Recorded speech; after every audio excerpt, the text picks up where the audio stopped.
Wealth inequality.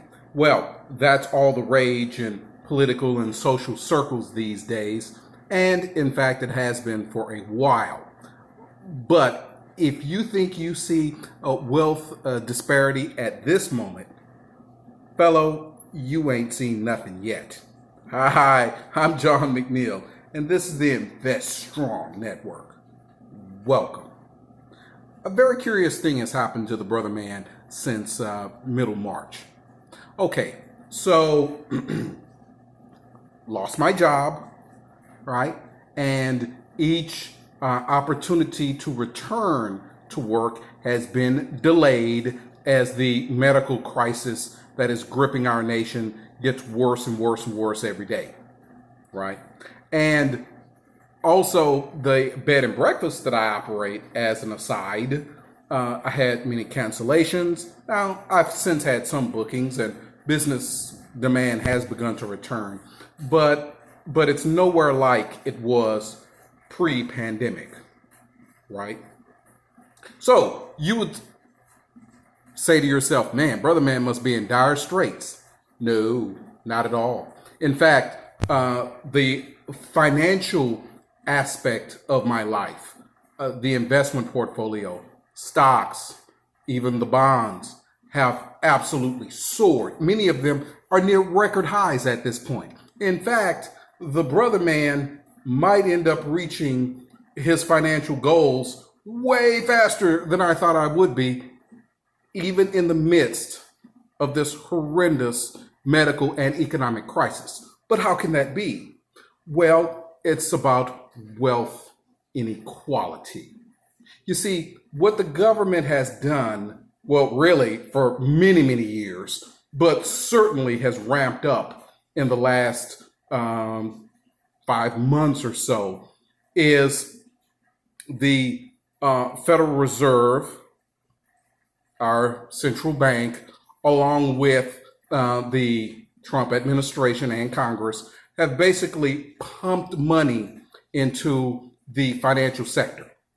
Now, obviously, that makes sense. I mean, you don't want to have companies, corporations collapsing and people losing their jobs permanently and things like that. So I get that. And I've mentioned that in previous videos. But what has made this particular instance so different from others is because of the handling on a national level of the the medical crisis. The crisis is going to linger far longer than it really should. And that is going to bring to an end, by necessity, much of the stimulus and quantitative easing programs that the Federal Reserve and the government is doing. Now, when that happens, the you know what is going to hit the fan, because already the extra benefits, unemployment benefits that have been extended to the some 35 to 40 million persons who have lost their jobs since since early March, that's going to end. In fact, it already has ended as of the taping of this particular video on the 26th of July. Now, even the state benefits, which back that up, most of them have 26-week maximum, meaning that for these persons who lost their jobs in middle to late March, basically they're looking at middle to late September to have their benefits totally exhausted. Now, when that happens, you will see an incredible dichotomy in this economy. You will see some persons, because they are flush with money from the Federal Reserve and from the government, they'll be doing just fine, right? And then you will have others, working people, who do not have very many financial assets, and they will get wiped out. Mark my words. So, what's a person to do? Well, if you want to avoid being on that poor getting poor end of the financial spectrum, the single best investment expenditure of your resources you can make right now is to pay down debt. So if you have an extra few $100 or a few $1,000s laying around, do not invest in this artificially inflated bond market. You do not want to invest in this artificially inflated equity market. And really, you don't want to invest in this artificially inflated real estate market. No, sirski, don't do it. If you want to make a guaranteed rate of return on the funds that you have laying around, pay down debt, right?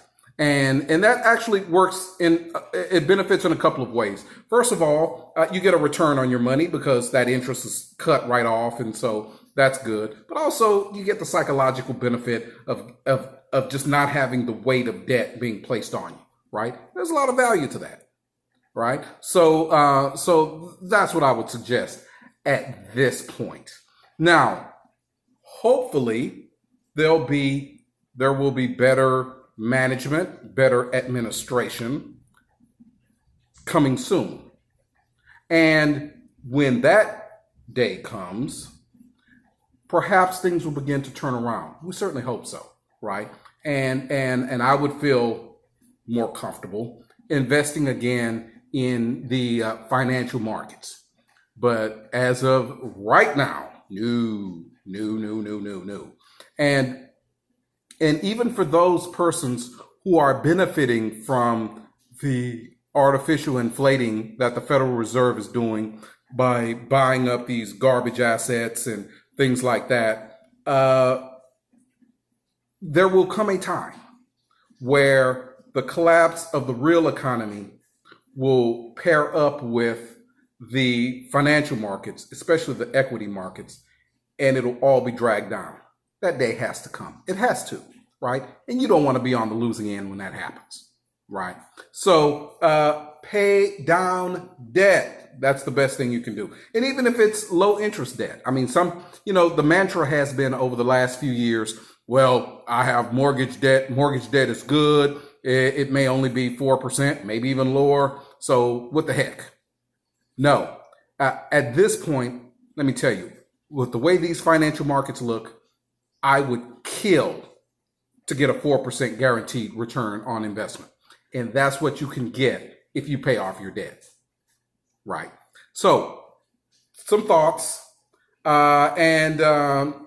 If you found this video to be informative, beneficial, please smash that like button. Do it, please. That really helps out the brother, man, because it elevates the video and the YouTube algorithm. Also, leave a comment. Love comments. Read it, each and every one of them. That's always good. And of course, subscribe. Please subscribe. All right. Thank you so much and good luck.